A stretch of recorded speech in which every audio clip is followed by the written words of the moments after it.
Hello বন্ধুরা, রোজের মধ্যে দুপুরে ব্লগে রান্না নিয়ে চলে আসলাম। দেখো, সব বলার আগে বলছি বন্ধুরা, কালকে রাত্রি থেকে আমার ফেসবুক মামা কমেন্ট ব্লক করে দিয়েছে। কমেন্ট করা যাচ্ছে না। সবাই আমার পাশে থেকো, যেমন আছো কমেন্ট করে দিলে আমি সবার পাশে গিয়ে লাইক কমেন্ট করে আসবো বন্ধুরা।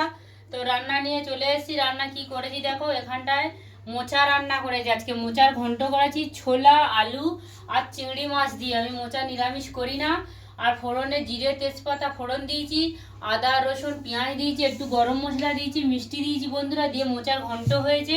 আর এখানটা পোনা মাছ দিয়ে শিম আলু পাতলা ঝোল হয়েছে বন্ধুরা।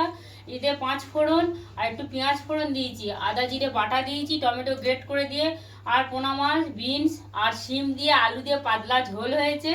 এখানে পেঁয়াজ আছে বন্ধুরা, এখানে মূলো আর মূলোর পাতা দিয়ে কালো জিরে শুকনো লঙ্কা ফোড়ন দিয়ে নুন মিষ্টি দিয়ে ভাজা করেছি বন্ধুরা। তো দুপুরে ব্লগটা এখানে শেষ করছি, সবাই পাশে থেকো।